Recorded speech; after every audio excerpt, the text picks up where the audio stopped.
بسم اللہ الرحمن الرحیم. السلام علیکم جی. آج میں بڑا خوش ہوں کیونکہ I get to sit with and talk with these days one of the most talked about leaders not just in Pakistan بلکہ پوری دنیا کے اندر. ون وے اور دی ادر آپ نیوز میں بھی رہ رہے ہیں, آپ کے بارے میں بات بھی ہو رہی ہے, and you turning out to be a very influential leader nationally and internationally.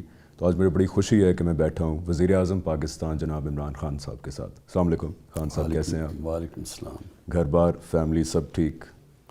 اللہ کا شکر ہے. خان صاحب میں آج چاہوں گا تھوڑا سا شروع کے اندر عمران خان دا ہیومن بینگ, جو انسان ہے, ان سے تھوڑی بات کروں رات دین خان صاحب دا پرائم منسٹر یا دا پولیٹیشین.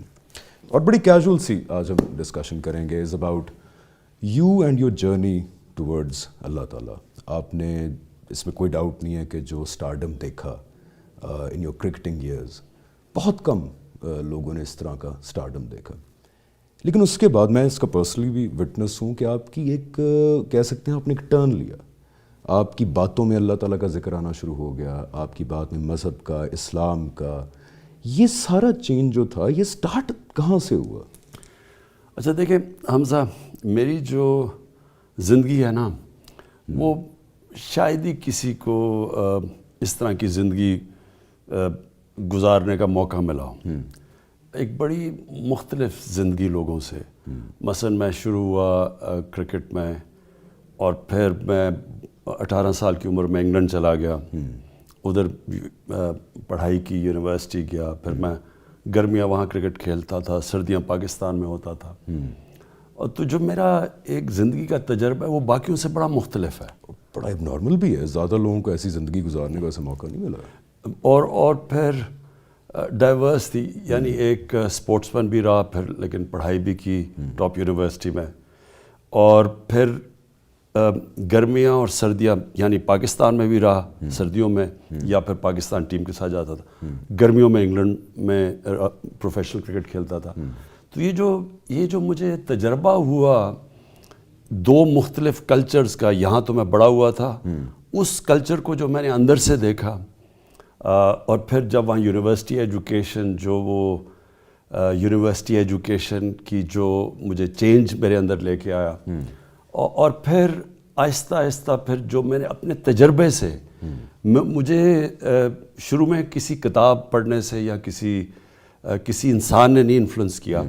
وہ جو میں دو مختلف کلچرز کو دیکھتا رہا اس کے اندر, اور پھر اس کا جائزہ لیتا رہا, تو اس سے میں پھر اپنے تجربے سے آیا, یعنی میرے میں چینج آیا. تو پہلے میں آپ کو یہ بتا دوں کہ ہمارا جو یہاں جو میں نے جب میں بڑا ہو رہا تھا, تو یہ جو کلونیل انفلوئنس, انگریزوں کا بڑا اسٹرانگ انفلوئنس تھا پاکستان میں. ابھی بھی ہے.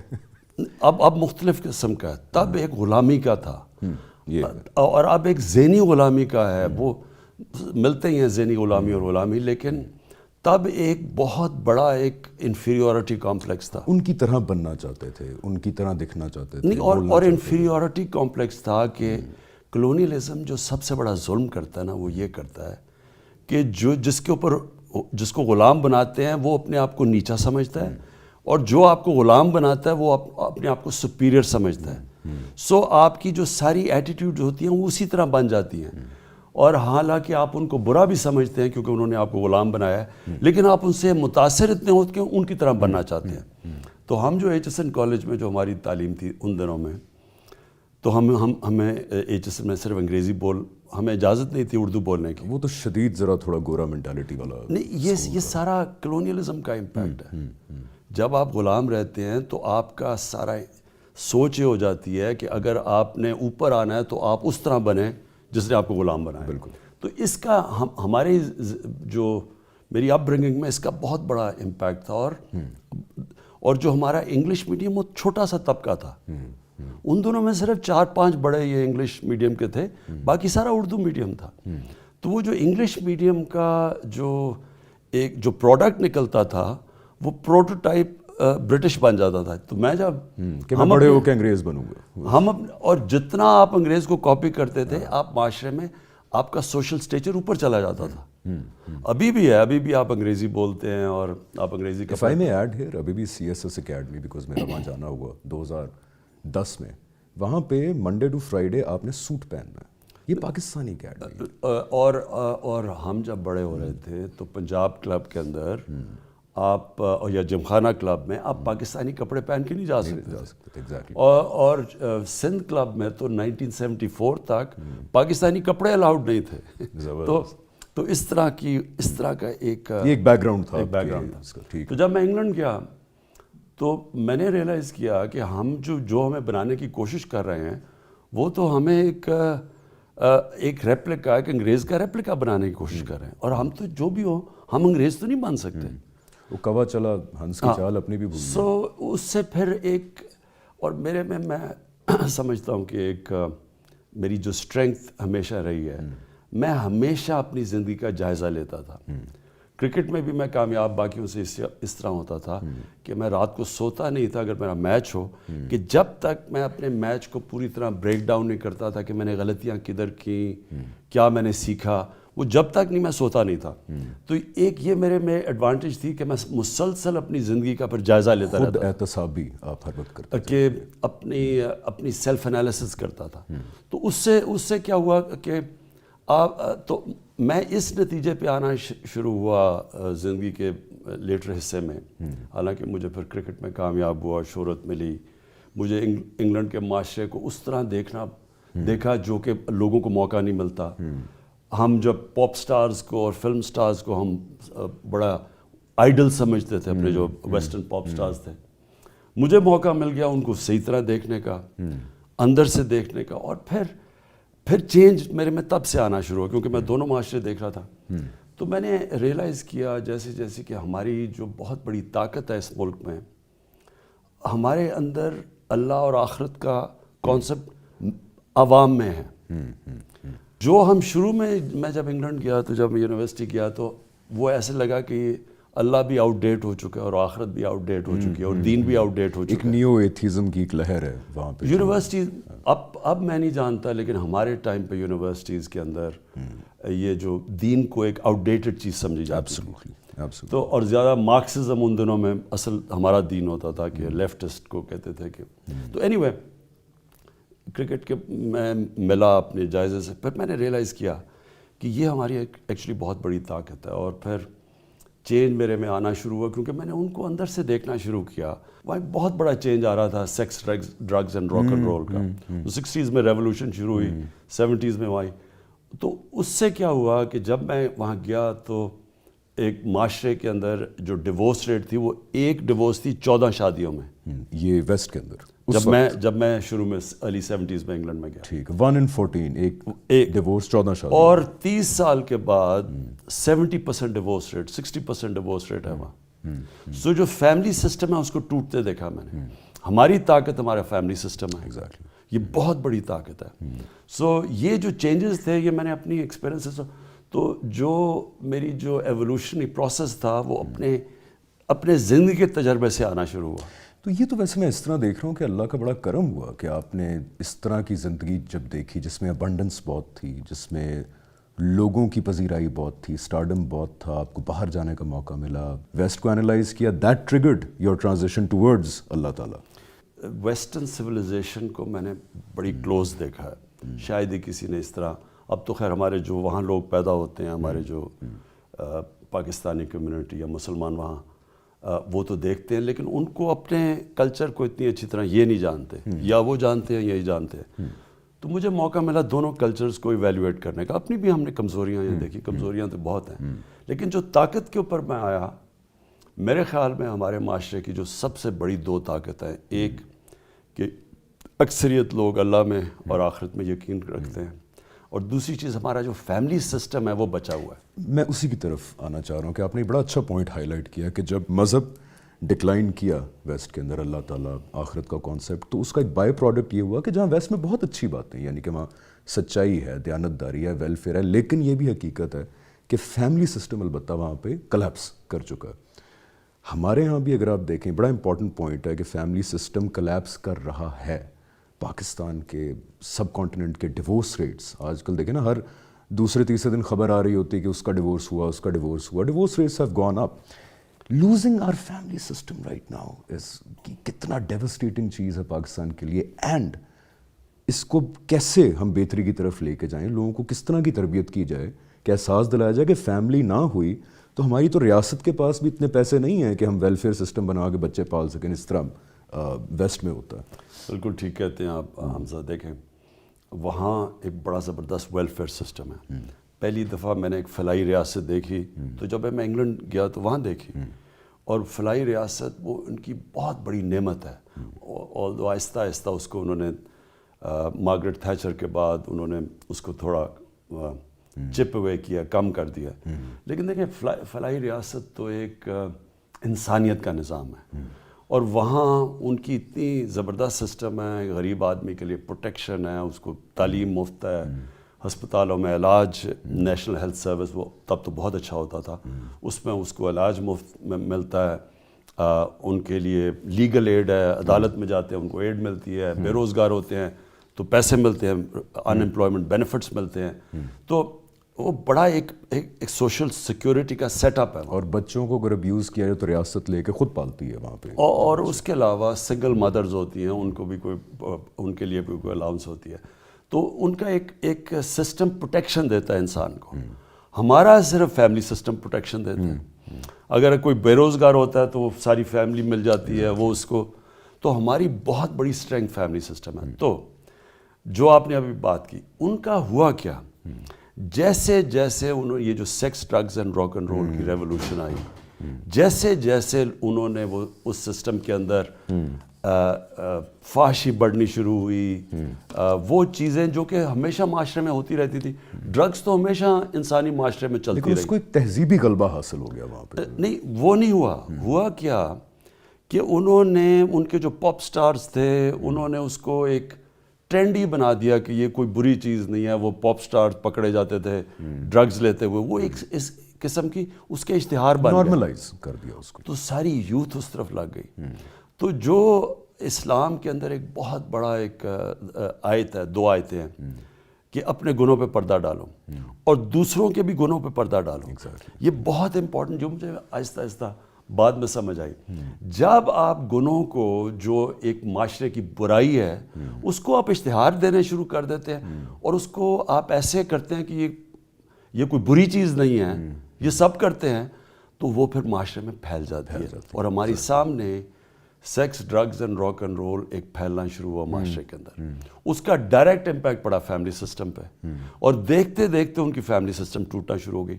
یہ جو ابھی آپ بات کر رہے ہیں کہ ہماری ڈیورس ریٹ ہے, جتنا آپ ان کی یہ جو غلط ان کی جو روایتیں اپناتے رہیں گے, وہی ایفیکٹ اس کا ہمارے معاشرے میں آئے گا. ہندوستان کے اندر جو بالی ووڈ ہے اس نے ساری چیزیں ہالی ووڈ سے لی. تو ہالی ووڈ کے اندر 70s میں یہ چینج آنا شروع ہوا, سیکس بھی آنا شروع ہو گیا, اور ان کے بالکل سے, بیکاز 70s سے پہلے ایون ویسٹرن موویز کے اندر بھی ایک تہذیب ہوتی تھی, ایک اقدار ہوتی تھی, ایک اس لیول کی نہیں ہوتی تھی جس طرح آپ sex, drugs and rock and roll کی بات کر رہے ہیں. ہمارا معاشرہ تو بالکل ہی پروٹیکٹڈ تھا. اور انڈین فلمز بھی آپ دیکھ لیں 80s تک بھی, تو انڈین فلمز میں بھی یہ نہیں تھا, ان میں بھی اتنا نہیں تھا. لیکن جیسے جیسے وہ یہ پہلا چینج آنا شروع ہوا ہالی ووڈ میں, اور مجھے بھی یاد ہے کہ 70s میں فلمز چینج ہونی شروع ہوئی. جتنا جتنا وہاں چینج آنا شروع ہوا, وہ آہستہ آہستہ وہ 10 سال کے بعد بالی ووڈ پہنچ جاتا تھا, ان کا ادھر چینج آنا شروع ہوا. آپ اگر اس وقت انڈیا کے حالات دیکھیں ہمارا جو پرابلم ہے نا, میں کہنا یہ چاہتا ہوں کہ جس طرح علامہ اقبال جیسے بریلینٹ مائنڈز, یعنی ایسا جینیس تھے, اس طرح کے مائنڈز جو کہ تجزیہ تو کریں کہ یہ ہمارے معاشرے کی طاقت ہے, یہ ان کے معاشرے کی طاقت ہے. معاشرہ ہمیشہ ایک دوسرے معاشروں سے ابزارو کرتا ہے چیزیں, لیکن کیا کرتا ہے, کیا نہیں کرنی چاہیے, اس کے لیے آپ کو ایک انٹلیکچوئل بیس چاہیے لوگوں کو, جو کہ آپ ایجوکیٹ کریں. یہاں کیا ہو گیا, ایک طرف ہے انگلش میڈیم, سو کالڈ وہ اپنے آپ کو لبرلز کہتے ہیں, جو کہ بیسکلی ویسٹرنائزڈ لوگ ہیں. دوسری طرف ہے ہمارا اردو میڈیم, تیسری ہے دینی مدرسے. یہ 3 ٹیئرڈ سسٹم چل رہا ہے پاکستان میں. ان کی بالکل مختلف ایک آؤٹ لک بالکل مختلف ہے. وہ ہو کیا رہا ہے کہ جو ہمارا جو ویسٹرنائزڈ ہے وہ وداؤٹ سوچے یا تجزیہ کیے وہ ایک بلائنڈلی ایک باہر کے کلچر کو ایکسیپٹ پازیٹیوز کو بھی اور نیگیٹیوز کو بھی وہ ایکسیپٹ کرتا ہے, کر لیتے ہیں, ڈسٹنگوش نہیں اور کرتا نہیں ہے, کرٹیک نہیں کرتا کہ اس کا امپیکٹ کیا ہوگا. بالکل صحیح.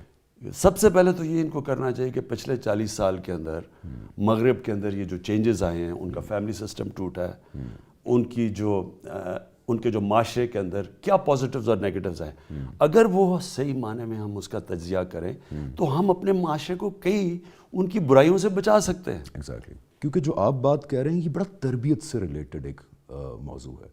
اس میں پابندیاں, بین کرنا, سینسر کرنا یہ کام نہیں کرتا تربیت کے اندر جو ہے.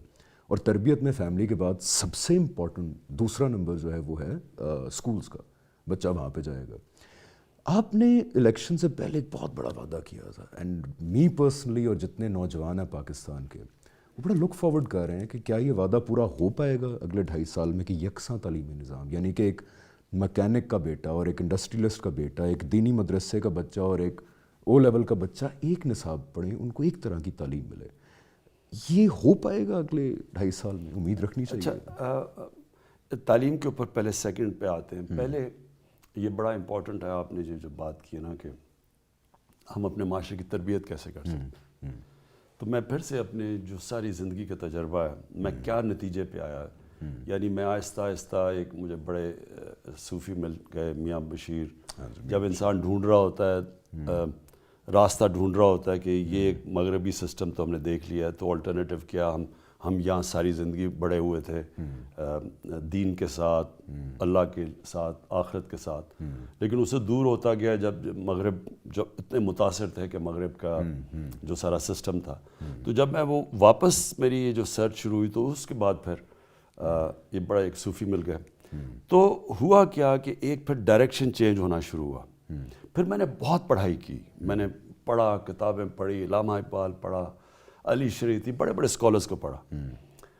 تو میں پھر کس نتیجے پہ آیا؟ میں اس نتیجے پہ آیا کہ جو سارا ہمارا جو ہم کیوں 5 وقت کی نماز پڑھتے ہیں, کیونکہ اللہ نے وہ سارا نچوڑ ڈال دی ہے وہ نماز میں, جو ہم صرف ایک چیز مانگتے ہیں, اللہ ان کے راستے پہ لگا جن کو تو نے نعمتیں بخشی, ان کے نہیں جو غلط راستے پہ چلے گئے. سو سارا وقت ہمارے پاس یہ 2 راستے ہیں.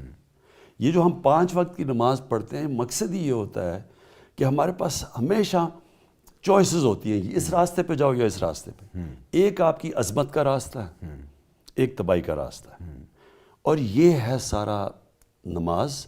اور جو عظمت کا راستہ ہے وہ اللہ کہتا ہے ان کو جن کو نعمتیں بخشی, سب سے زیادہ نعمتیں نبی صلی اللہ علیہ وسلم کو بخشی. وہ سب سے دنیا کے عظیم آدمی, نہ کوئی آ سکتا ہے نہ کبھی آیا ہے کوئی.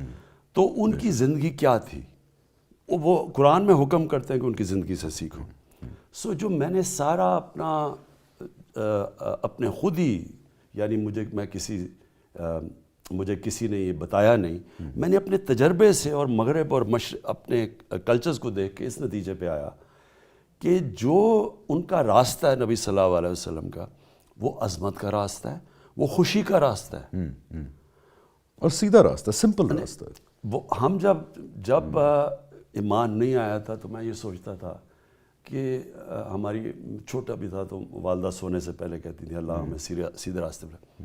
تو ہم آہستہ سوچے سیدھے راستہ کتنا بورنگ راستہ ہوگا یہ کیا, کیونکہ ہمیں تو کوئی ایک میڈیا, ایک فلمز, ہمیں تو اور کوئی دیا ہوتا ہے نا کہ مزے کا راستہ کچھ اور ہے. اپنے تجربے سے آخر میں اس نتیجے پہ پہنچا کہ جس کو ہم بورنگ راستہ کہتے ہیں وہ ایکچولی تمہاری خوشی کا راستہ ہے, کنٹینٹمنٹ. اور جو دوسرا راستہ ہے, میں نے دیکھیں نا, میں نے پاپ سٹارز جو میرے کسی دوستی میں تھی, لیکن میں نے ان کو دیکھا کیونکہ میں ایک ٹائم تھا یہ جیٹ سیٹ کی پارٹیز میں گیا, جو میں نے ان کی زندگیوں کے تباہ ہوتے دیکھا.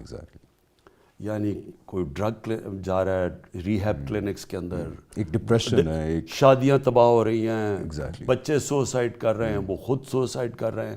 یعنی جو ہم گلیمر جو ہمیں یہاں سے اٹریکٹ کرتا تھا, جب تصویر کے پیچھے جا کے دیکھو تو وہ تباہی کا راستہ ہے. وہ آپ کو سمجھ آتی ہے کہ جو آپ سمجھتے تھے کہ بڑا اٹریکٹیو راستہ ہے, اس میں بہت بڑی تباہی ہے. ٹیمپرری ڈسٹریکشنز ہیں وہاں پہ.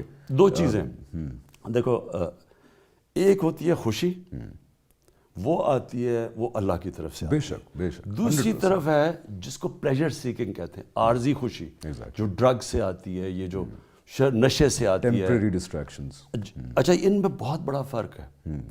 جو خوشی ہے وہ تو آپ کو اللہ کی طرف سے ایک نعمت ہے, وہ آپ کی روح کی طرف سے آتی ہے.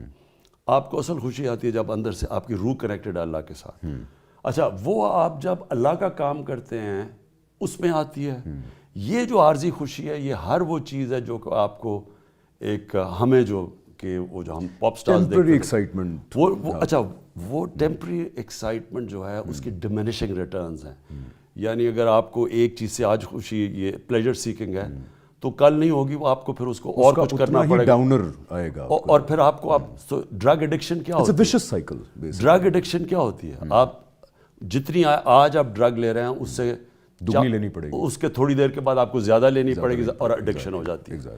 جو خوشی ہے, اب میں اپنا ڈسکرائب, میں نے کرکٹ میں اللہ نے وہ کامیابیاں دی شاید ہی کسی کو دی ہوں, تو اور بڑے میں نے ہائیز دیکھے, بڑے اونچے مومنٹس دیکھے, لیکن جب وہ ہاسپٹل کا 29 دسمبر 94 کو شوکت صاحب کا دروازہ کھلا, میں آپ کو یقین دلاتا ہوں کہ مجھے سمجھ آ گئی ان دونوں میں فرق کیا ہے. جو آپ کو اندر سے خوشی, کیونکہ وہ اللہ کا کام تھا, غریب مریض تھے, کینسر, تکلیف میں, لوگوں کے لیے جب آپ کچھ کرتے ہیں وہ ایک اللہ کی طرف سے خوشی آتی ہے, وہ آپ بیان نہیں کر سکتے. جنہوں نے یہ فیل کیا, جو بھی کوئی اللہ کے لیے کام کرتا ہے اس کو سمجھ آ جائے گی کہ یہ کیا ہے. تعلیمی نصاب کے اندر یہ چیزیں, کیونکہ ہماری اسلامیات کی کتابیں جو ہیں وہ ہم بھی پڑھ کے آئے ہیں آگے, اس میں بڑی سطحی لیول کی باتیں ہوتی ہیں, تربیتی بات کوئی نہیں. تو نصاب کیا بچے یہ اسکولوں میں پڑھ پائیں گے جو ہم باتیں کرتے ہیں؟ دیکھیں آپ, سب سے پہلی چیز تو یہ کہ ہمیں ایک چیز سمجھنی چاہیے کہ جو رول ماڈل ہمارے لیے ہے, جو میرا اب رول ماڈل ہے, ہمارے تو چینج ہوتے رہنا, پہلے کرکٹرز رول ماڈل, پھر ہمارے پاپ سٹارز ہوتے تھے, پھر کوئی فلم سٹارز ہوتے تھے. اب جو میرا رول ماڈل, میں نے ریئلائز رول ماڈل ہے ہی ایک نبی صلی اللہ علیہ وسلم. بے شک انسانوں میں کیونکہ دنیا پھر سے کوئی دنیا میں اتنا عظیم انسان نہیں آیا, تو اللہ ہمیں کہتا ہو ان سے سیکھو. تو ان کا جو راستہ ہے, جو کہ ان کے راستے پہ لگا جن کو نعمتیں بخشی, وہ عظمت کا راستہ ہے. تو اپنے یوتھ کو, اپنے بچوں کو ہمیں سب سے پہلے ایک ان کو بتانا چاہیے کہ ان کا رول ماڈل ہے کیا. تو اس کے لیے میں نے آپ کو بتاؤں کیا کیا. سب سے پہلے تو ہم نے 8th 9th اور 10th کے اندر ایک سبجیکٹ رکھا ہے سیرت نبی کا, ان کی زندگی, ان کی جو ان کی اسٹرگل تھی, پوری طرح اس کا ایک سبجیکٹ, اخلاقی پہلو ان کی زندگی, ان کی یعنی ان کی پوری زندگی کے 8th 9th اور 10th کے اندر سب اسکولوں کے اندر. یہ انشاءاللہ ہم اگلے سال یہ سلیبس تیار ہو رہا ہے, یہ ہم لے کے آ رہے ہیں. سیکنڈلی ہم پی ایچ ڈی کلاسز شروع کر رہے ہیں. پہلے ایک یونیورسٹی سرگودا یونیورسٹی میں ابھی کر رہے ہیں کہ ادھر ایک پی ایچ ڈی ہو کہ سیرت نبی کے اوپر. ایک اس کے علاوہ میں نے ایک یونیورسٹی بنا رہا ہوں, ایک تو نمل یونیورسٹی ہے, ایک القادر یونیورسٹی ہے, وہ انشاءاللہ اگلے سال کمپلیٹ ہو جائے گی. اس کے اندر ہوگا ہی ایک تو ریسرچ پی ایچ ڈیز نبی صلی اللہ علیہ وسلم پہ, اور دوسرا پھر صوفیزم کے اوپر, کیونکہ یہ ایک اسپیکٹ ہے. یہاں تو سارے لوگ مسلمان بڑے بڑے صوفی حضرات نے کیے تھے نا, یہاں بابا فرید, داتا صاحب, بلے شاہ, اس کے اوپر ایک پورا کہ کیونکہ یہ بڑے عظیم انسان تھے, تو ان کے اوپر کسی کو نہیں پتا, لوگوں کو سمجھ نہیں ہے. تو اینی وے ایک وہ یونیورسٹی بن رہی. اور پھر ایک تعلیمی نصاب, یعنی ایک جو کورس سلیبس ہوگا وہ سب کے لیے. اب ہم پہلی دفعہ ہم نے دینی مدرسوں کو کہا کہ ان کے اپنے دین کے بھی سبجیکٹ پڑھیں, اس کے ساتھ اور بھی سبجیکٹس پڑھیں تاکہ وہ مین اسٹریم میں آ سکیں. ان کو وہ مان گئے, بڑی یہ بڑی کامیابی ہے ہماری. اور اس میں ہمارے جو شفقت محمود ہمارے جو منسٹر ہیں, ان کی بڑی کامیابی ہے. بڑی انہوں نے طویل ڈسکشنز کر کے ایک نصاب پہ آئے ہیں, اور ساروں کو ایک کورس سلیبس جو ہوگا یہ اگلے سال سے شروع کر رہے ہیں. سب کو کئی سبجیکٹس سب کو پڑھنے پڑیں گے ایک کورس سلیبس. تو کوشش کریں کہ ایک مین اسٹریمنگ کریں اپنے ایجوکیشن سسٹم کو. ہم دعا کرتے ہیں کہ 2.5 سال میں اب یہ اپنے کمپلیشن پہ انشاءاللہ پہنچے, اور یہ کرنا ہمیں چاہیے تھا آج سے 70 سال پہلے. تو یہیں سے کنٹینیو کریں گے, لیکن آفٹر اے ویری اسمال